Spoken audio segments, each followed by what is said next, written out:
देखते हैं कि वैष्णव होना क्या जरूरी है, कितनी जरूरी है। वैष्णव को दीक्षा लेना, हर एक जीव को, हर एक मनुष्य प्राणी को दीक्षा लेना कितना जरूरी है। तो हम किनके ऊपर विश्वास करें? संत वैष्णवों के आचार्य हमारे श्री भोलेनाथ हैं। शिवजी जो हैं वैष्णवों के आचार्य माने जाते हैं। उनको जब भी आप देखेंगे एकदम ध्यान मुद्रा में ही, योगी मुद्रा में ही बैठे रहते हैं, हर हमेशा ध्यान में, और मन ही मन जय श्री राम राम राम का नाम गुणगान करते रहते हैं। और भगवान श्री कृष्ण के चरणों में हर हमेशा ध्यान लगाए रहते हैं और भगवान श्री राम और श्री कृष्ण का नाम का गुणगान करते रहते हैं। तो वही भगवान भोलेनाथ कहते हैं, अधिचितस्य वामोरु कीर्तम सर्वनिरर्थकम पशु योनि वामनोति दीक्षाहीनो मृतो नरा। एक समय माता पार्वती जी भोलेनाथ से पूछते हैं,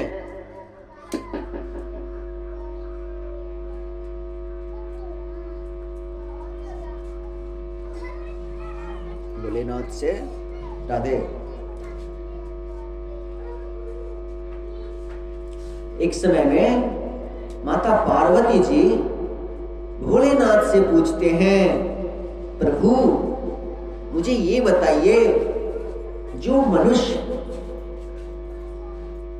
दीक्षा नहीं लिया है, वैष्णव नहीं है, उस मनुष्य का क्या गति होता है? तो हमारे वैष्णवों के आचार्य श्री महादेव भोलेनाथ कहते हैं, भगवान शंकर कहते हैं, हे प्रिय, जो भगवान का नाम मंत्र दीक्षा नहीं लिया है और जो दीक्षित नहीं है, अगर उनकी मृत्यु हो जाए तो ये जो आप पशु योनि देख रहे हैं, तो पशु योनि में उनका जन्म होता है। अगर कोई मनुष्य अकाल मृत्यु के कारण मर जाए, देखिए मृत्यु तो अक्सर हमने अकाल मृत्यु में ही देखा है। यदि आप कहेंगे कि अकाल मृत्यु वही हुआ जिसे कभी किसी दुर्घटना में मर गया तो उसे ही अकाल मृत्यु कहते हैं, ऐसा नहीं है। अकाल मृत्यु आपके घर में बिस्तर पे पड़े हुए भी हैं, वो भी बीमार से ग्रसित हैं। जब बीमारी से ग्रसित होते हैं तो वो भी तो अकाल मृत्यु ही हुआ, उनकी भी पूर्ण आयु नहीं हुई है, उनकी भी पूर्ण आयु नहीं है, उनको भी पूर्ण गति नहीं मिलेगा। तो कहीं ना कहीं इधर उधर भूत प्रेत के योनियों में, पशु पक्षियों के योनियों में भटकना पड़ेगा। और यदि कोई मनुष्य भगवान श्री कृष्ण के नाम मंत्र का दीक्षा ले लिया है, वैष्णव दीक्षा ले लिया है, तो उनका कभी भी अकाल मृत्यु नहीं हो सकता है। और यदि अकाल मृत्यु जो हम आप समझते हैं कि दुर्घटनावश मरने के कारण उसको अकाल मृत्यु कहा गया है, तो समझिए कि दुर्घटना से भी अगर उसकी मृत्यु हो गई तो उसकी अधोगति नहीं होगा, उस मनुष्य का कभी भी अधोगति नहीं हो सकता है, उस मनुष्य का गति तय है। कहीं ना कहीं वो उच्च कोटि में जाकर के ही उनका जन्म होगा, उच्च कोटि में जाकर के ही भगवान के शरण में ही भगवान का ही वैष्णव के घर में ही उनका जन्म होगा। तो इसीलिए वैष्णव दीक्षा, नाम मंत्र दीक्षा जो है जरूरी है। जब भी आप रास्ते में दुर्घटना हो गया, घर में किसी बीमारी से ग्रसित हैं, तो मरने के बाद भी आपके गले में यदि तुलसी माला है, माथे पे चंदन है, तो आपकी गति जो है निश्चित है। आपकी जो अगले जन्म का समय आएगा तो अच्छे परिवार में होगा, संतों के परिवार में होगा। और उससे भी बड़ी बात कि संतों का संग मिलेगा, वैष्णवों का संग मिलेगा। इसीलिए ब्रह्मांड में व्यक्त अव्यक्त जितने भी संत हैं, वैष्णव हैं, महात्मा हैं, हम सभी उनके चरणों में दंडवत प्रणाम करते हैं। उनके चरणों के धूली हैं हम लोग। आज जो भी इतना कुछ हो रहा है, उनके ही चरणों के आशीर्वाद से हो रहा है।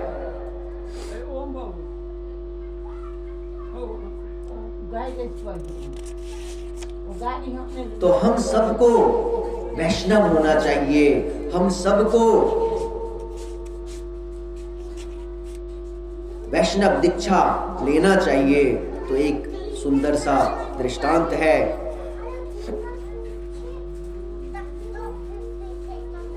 कहते हैं नरके पचन्ति पितरो नित्यन्ते च मुहुर्मुहुः मद्वंसे वैष्णवो जाता समे त्राता भविष्यति। नरक में हजारों लोग थे। ध्यान से सुनिए। नरक में हजारों लोग पड़े हुए थे। सब कोई रो रहा है। क्यों रो रहा है? अपने गति के कारण रो रहा है। उनकी गति जो थी दर्द दुख भरा गति था। समय पे खाना भोजन नहीं मिलना। यम दूत आते थे, उनको ये सजा, उनको ये सजा। किसी को गरम तेल में डाल देना है, किसी को गरम लोहे से मारना है। अनेक प्रकार के सजाओं में सब लप्त थे, व्यस्त थे। सजा पाने में, दुख काटने में सब रो रहे थे। ध्यान से सुनिए। सब कोई रो रो करके सबकी हालत खराब हो गई थी।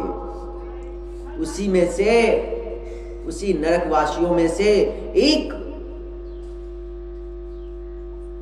दूसरे तरफ आकर के जोर जोर से हंसने लगे, जोर से ठहाके मार करके हंसने लगे। तो बाकी के जो नरकवासी थे उनसे नहीं रहा गया। कहते हैं भैया अभी तो तुम हमारे साथ रो रहे थे, जोर से रो रहे थे। तुम दुख की बात कर रहे थे कि न जाने कौन सा पाप किया हमने, हमें इतना दुख हो रहा है, इतना कष्ट हो रहा है, इतना सताया जा रहा है। और अभी एक ही क्षण में तुम हंसने लगे जोर से। क्या बात है, जरा हमें भी बताओ। तो उन्होंने कहा कि आज मृत लोक पे, धरती लोक पे हमारे कुल में एक बालक जो है वैष्णव हो गया है। एक बालक जो है उसने तुलसी माला ग्रहण किया है। तो जब आप तुलसी माला ग्रहण करते हैं, वैष्णव दीक्षा लेते हैं, नाम जाप करते हैं, माथे पे तिलक लगाते हैं, तो क्या होता है? आप ही नहीं, आपकी गति सिर्फ आपकी गति के लिए नहीं सोचना है।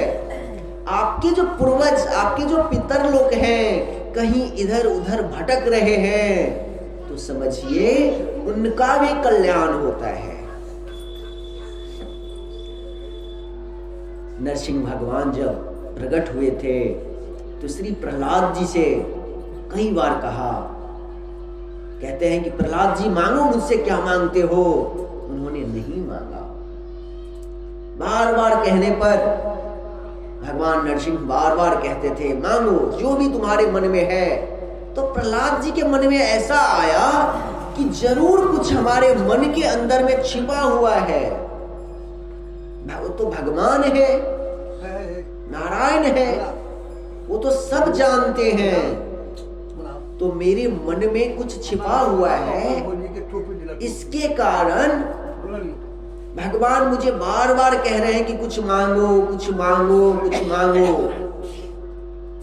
तो चलो मांग लेते हैं। तो भगवान से कहते हैं, हे भगवान, मेरे पिता जो हैं, शरीर से तो मेरे पिता ही हैं, ना जाने कई जन्मों के भूल के कारण आपका अपराध कर बैठे हैं। वो भी आपका बहुत बड़ा अपराधी है, लेकिन हम तो उनके पुत्र हैं। ये शरीर तो उनका पुत्र ही है, उनका ही दिया हुआ ये शरीर है। हम चाहते हैं कि उनकी गति हो, आप उनके अपराधों को क्षमा कर दें। तो स्वयं नरसिंह भगवान कहते हैं कि पुत्र, तुम चिंता मत करो। जिस घर में तुम्हारे जैसे वैष्णव जन्म ले लिया है, तुम्हारे जैसे पुत्र जन्म लेकर के वैष्णव हो गया है, भगवान के दास बन गया है, तो उस घर में 21 कुल तक उसका जय जय ही रहेगा। तो यानी कि हमारे घर में हमारे बालक यदि दीक्षित है, तुलसी माला धारण किया है, भगवान श्री कृष्ण के चरणों का दास बन गया है, तो समझ लीजिए हमारे आने वाले आगे के 10 पीढ़ी और हमारे जो पूर्वज हैं उनके 10 पीढ़ी और हमारा स्वयं जो है ये 21 पीढ़ी भगवान के चरणों का दास बन जाएगा, भगवान के शरण में ही जाएगा, कहीं इधर उधर नहीं भटकेगा। एक और है, जब ध्रुव जी महाराज 36,000 वर्ष अपना राज्य भोग रहे थे, जब उनकी अंतिम समय आया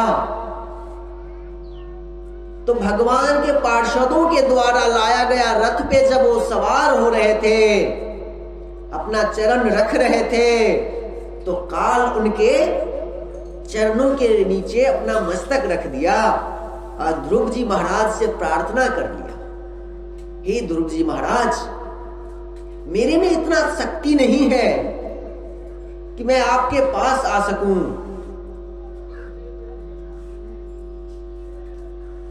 मेरे में इतना शक्ति नहीं है कि मैं आपको कहूं कि मैं आने वाला हूं आपको काल के रूप में। मेरे में तो इतना समर्थ नहीं है प्रभु, लेकिन हम आपसे निवेदन करते हैं, प्रार्थना करते हैं, इस संसार से कोई भी बिना मरे, बिना मृत्यु के मुंह में हाथ दिए तो नहीं जा सकता है। तो आप ऐसी कृपा करें कि मेरे मस्तक पे आप अपना चरण रख दे। तो ध्रुव जी महाराज बड़े सुंदर से काल मृत्यु के मस्तक पे अपना चरण रख करके उस रथ पे सवार होते हैं, बैठते हैं भगवान के पार्षदों के साथ। और जब कुछ ऊपर जाते हैं, जब कुछ ऊपर जो जाते हैं तो पार्षदों से कहते हैं, रुकिए रुकिए, कुछ क्षण रुक जाइए, मैं अपनी माता जी को तो लेना भूल गया, मुझे अपनी माता को अपने साथ ले जाना है। तो भगवान के पार्षद क्या कहते हैं? भगवान के पार्षद हाथ जोड़ करके ध्रुव जी महाराज से कहते हैं, कुलम पवित्रम जननी कृतार्थ वसुंधरा भाग्यवती च धन्या स्वर्गे स्थिता पितरोऽपि धन्या येषां कुले वैष्णव नाम धेयम। कहते हैं ध्रुव जी महाराज, जिनके कुल में आपके जैसे वैष्णव हो, जिनके कुल में आपके जैसा वैष्णव बालक और आपके जैसा राजा, उस कुल के माता को क्या गति होगा? आपने क्या सोचा कि आपकी माता धरती पर ही रह जाएगी? नहीं महाराज, आपकी माता की भी वही गति हुई है। आप आगे देखिए, आपकी माता भी दूसरे रथ पर भगवान के पार्षदों के साथ वैकुंठ की यात्रा कर रही है, भगवान के धाम जा रही है। तो आप चिंता ना करें, जिस कुल में आपके जैसे वैष्णव हैं, उनकी माता की भी जो गति है भगवान के धाम में ही पूर्ण होने वाला है। आप बिल्कुल चिंता न करें। तो वही है कि वैष्णव होना कितना अनिवार्य है। हमने देखा है कि वैष्णव ही हो करके हम अपने जीवन को धन्य धन्य कर सकते हैं, अपनी अधोगति से मुक्ति पा सकते हैं। हम जो दुख और सुख की कामना करते हैं, दुखों के झंझट में पड़े हुए हैं, उस दुख से निकलने का एक ही मूल मंत्र है, भगवान श्री कृष्ण के चरणों का आश्रित, उनके नाम का, उनके रूप का, उनके लीला का गुणगान करना और वैष्णव होकर के दीक्षा लेकर के श्री गुरु के चरणों में जाकर के सत्संग करना, तभी हमारा जीवन धन्य होगा। नहीं तो हमारा जीवन जो है नरक वासियों के समान है, नरक में अधोगति में फंसा रहेगा। यमराज, आपने सुना होगा, अजामिल के मुख से सिर्फ एक बार नारायण शब्द का उच्चारण हो गया। अजामिल जो था बहुत ही पतित था, व्यभिचारी था, वैश्यों के साथ रहता था। उसकी जीवन जो था बहुत ही अधर्मों के साथ रहा है, लेकिन उसका जीवन जो है धन्य हो गया। कैसे? जब एक संत महात्मा आते हैं और उसकी स्त्री को कहते हैं हम कुछ देना चाहते हैं। कहते हैं क्या देना चाहते हैं? तो कहते हैं हम चाहते हैं कि तुम जो गर्भवती हो, तुम्हारे गर्भ से जो बालक और बालिका जो भी संतान उत्पन्न हो, उसका नाम तुम नारायण रख देना। और अजामिल उस बालक नारायण से अति प्रेम करने लगा और अपने बालक के नाम का उच्चारण किया उसने दिल से, लेकिन उसके होठ में निकला नारायण। तो अति पापी रहने के बाद भी, पतित अधम रहने के बाद भी भगवान नारायण के पार्षद आ गए। यानी कि मरने वक्त भी एक आपने नारायण शब्द कह दिया तो समझिए आपका जीवन धन्य हो गया। जब इधर नारायण के पार्षद आते हैं लेने के लिए और इधर यमराज के पार्षद आते हैं यमदूत, तो आपस में दोनों की थोड़ी सी बात विवाद हो जाती है। यमदूत कहते हैं अरे भैया ये तो अधम पापी है, पतितों में पतित है, तुम इसे कहां ले जा रहे हो? और नारायण के दूत पार्षद कहते हैं कि अरे भाई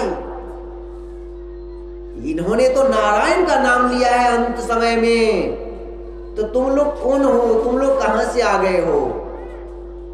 तो भगवान के पार्षद ने मार मार करके यमदूतों को भेज दिया।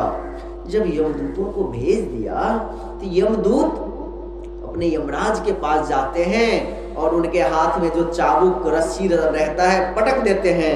कहते हैं महाराज मुझे बताइए कि आपके जैसे शासन करने वाले, आपके जैसे मृत्यु देने वाले और इस संसार में कितने लोग हैं। तो कहते हैं यमराज भैया मेरे सिवा तो और कोई नहीं है, बात क्या हुआ बताओ। तो कहते हैं कि जब मैं अजामिल, पापी अजामिल को लेने गया था तो उसी समय भगवान के पार्षद पहुंच गए। 4 सुंदर रूप धारण किए हुए, चंदन तिलक पीताम्बरी धारण किए हुए हम लोगों को मार मार करके भगाए। कहते हैं सुनो और क्या सब थे, और उनके शरीर का थोड़ा हमें बताओ कैसे दिखते थे। तो कहते बहुत सुंदर थे, किशोर अवस्था में थे, पीताम्बरी धारण किए हुए, मस्तक पे चंदन लगाए हुए। तो आज यमराज कहते हैं अरे दूत तुम लोग धन्य हो गए। कहते हैं प्रभु, यमदूत कहते हैं प्रभु उसने तो हमें समझिए कि मारा नहीं तो हमारी तो बेइज्जती ही बेइज्जती किया है, और आप कहते हैं कि धन्य हो गया। तो यमराज कहते हैं अरे पगले, साक्षात नारायण के पार्षद थे, उनका दर्शन तो आज तक मुझे नहीं हुआ, और तुम लोग इतने भाग्यवान हो कि उनका दर्शन हो गया। तुम लोग बहुत भाग्यशाली हो कि भगवान नारायण के पार्षदों का दर्शन हुआ है। उसके बाद यमराज जो है अपने यमदूतों को कहते हैं सुनो, जो अंत समय में नारायण शब्द कह दे, कृष्ण कह दे, राम कह दे, उसकी मुक्ति तो तय है। उसके पास भी मत जाना तुम, उसको दूर से ही छोड़ करके आ जाना, उसको छूना भी मत, क्योंकि जो एक बार नारायण कह दिया, कृष्ण कह दिया, राम कह दिया, भगवान का नाम ले लिया, समझो उसकी जीवन तो धन्य हो गया, वो तो वैकुंठवासी बन गया। भगवान के पार्षद स्वयं उनको लेने के लिए आएंगे। एक ये हो गया।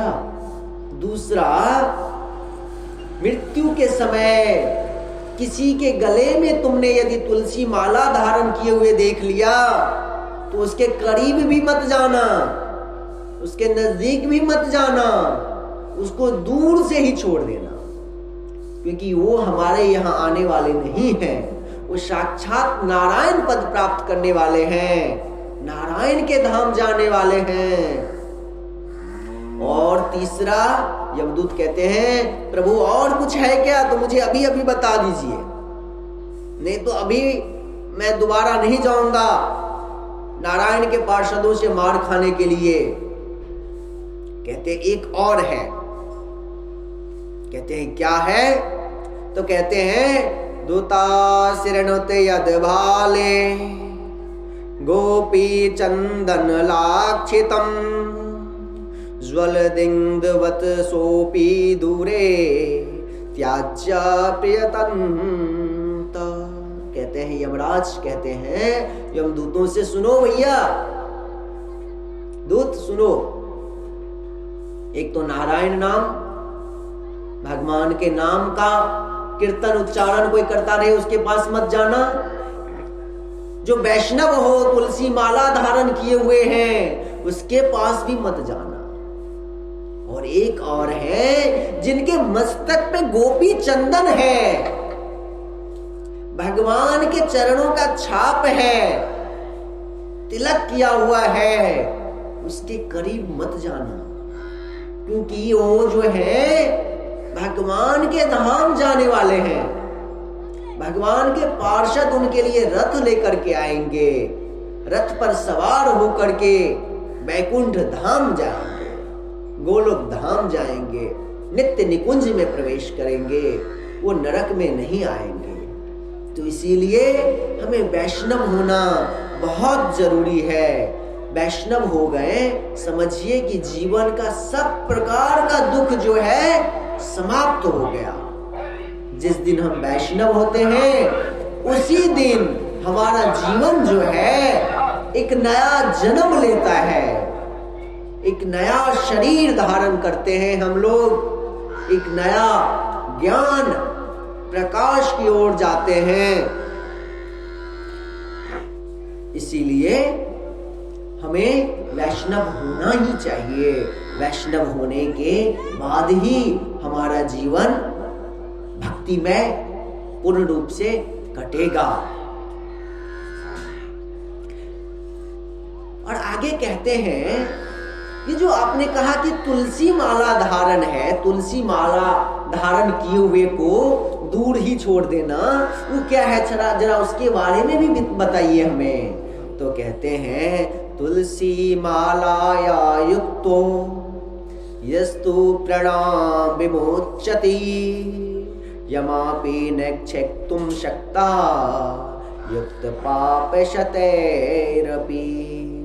जो तुलसी माला से युक्त, यानी कि तुलसी के लकड़ी से, काष्ठ से बना हुआ माला धारण करे या तुलसी माला धारण करे,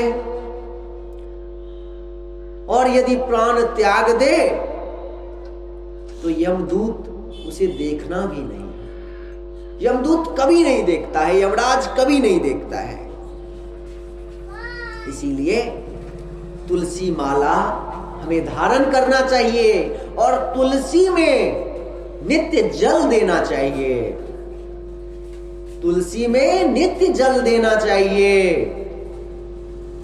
पूर्णिमा के दिन, अमावस्या के दिन, रविवार के दिन, एकादशी और द्वादशी के दिन तुलसी को नहीं तोड़ना चाहिए। यदि बहुत मजबूरी हो जाए, तुलसी चाहिए ही चाहिए, तो तुलसी मैया से प्रार्थना करना चाहिए। अब वैसे भी अन्य दिनों भी कभी भी तुलसी यदि जब आप तोड़ने लगे तो तुलसी महारानी से प्रार्थना कीजिए, हे महाप्रसाद जननी, हे वृंदा देवी, आपके चरणों में कोटि कोटि प्रणाम। हम आपसे तुलसी पत्र मांग रहे हैं जो कि हम भगवान के चरणों में अर्पित करेंगे। तो भगवान के चरणों के लिए तुलसी पत्र आप तोड़ सकते हैं, लेकिन द्वादशी के दिन तो बिल्कुल नहीं छूना चाहिए तुलसी। तो कैसे करें द्वादशी के दिन? प्रसाद में और भगवान के चरणामृत में और भगवान के चरणों में कैसे अर्पित करें? तो एक दिन 2 दिन पहले ही आप तुलसी को उनसे प्रार्थना करके, तोड़ करके, धो करके रख लें। फिर आप एकादशी द्वादशी के दिन भी भगवान को तुलसी चढ़ा सकते हैं। देखिए, तुलसी की महिमा अनंत है। यदि तुलसी की महिमा यदि कोई बताने लगे तो मुझे लगता है हजारों वर्ष लग जाएंगे, तुलसी की महिमा कोई कह नहीं पाएगा। तो तुलसी की महिमा ये भी है, स्कंद पुराण में कहा गया है कि कोई मृत शरीर पे भी तुलसी माला रख दे, कहीं किसी का लाश जल रहा है, वहां पर जाकर के तुलसी के जड़ या तुलसी का कोई भी तना उठा करके रख दे, तो उस शरीर का, उसकी अधोगति नहीं होगा, उसकी मुक्ति बन जाएगा। यानी कि मरे हुए लाश पर भी आपने तुलसी यदि रख दिया तो उसकी गति निश्चित है। जलते हुए लाश में अगर आपने एक तुलसी का छोटा सा तना भी तोड़ करके दे दिया, उस शरीर के साथ तुलसी भी जल गया, तो समझिए उसका तो गति निश्चित है। और वैसे जो है बहुत नियम है कि जो वैष्णव नहीं है, जो तुलसी माला धारण नहीं किए हैं, तो उनके मृत शरीर को तो छूना भी नहीं चाहिए। अगर आप उनके मृत शरीर को छूते हैं और यदि दाह संस्कार में जाते हैं, यहां तक सुनिए, दाह संस्कार में जाते हैं तो उनसे जो धुआं उत्पन्न होता है उनके शरीर से, उनके लाश से, वो आपके सारे के सारे पुण्य को नष्ट कर देंगे। वो शरीर जो जलता है, लाश, उससे जो धुआं उत्पन्न होता है, और वो धुआं का एक कण भी आपके शरीर में लग गया तो समझिए आपके जीवन का पूरा पुण्य नष्ट हो जाएगा। इसीलिए अपना पुण्य बचाने के लिए भी और उस लाश को, उस शरीर की भी गति करने के लिए हमें क्या करना चाहिए? एक तुलसी का तना लेकर के अपने जेब में, अपने पॉकेट में रख लीजिए और वहां पर जाइए, और जब आप लकड़ी चढ़ा रहे होते हैं तो उस समय जाकर के वो तुलसी का तना भी चढ़ा दीजिए। उस समय जितने भी लोग हैं सबकी पुण्य बच जाएगा और उस लाश का भी गति हो जाएगा। तो तुलसी की महिमा, इतनी महिमा है, क्या कहा जाए। कोई भी ऐसा पुराण नहीं मिलेगा, कोई भी ऐसा ग्रंथ नहीं मिलेगा जहां पर तुलसी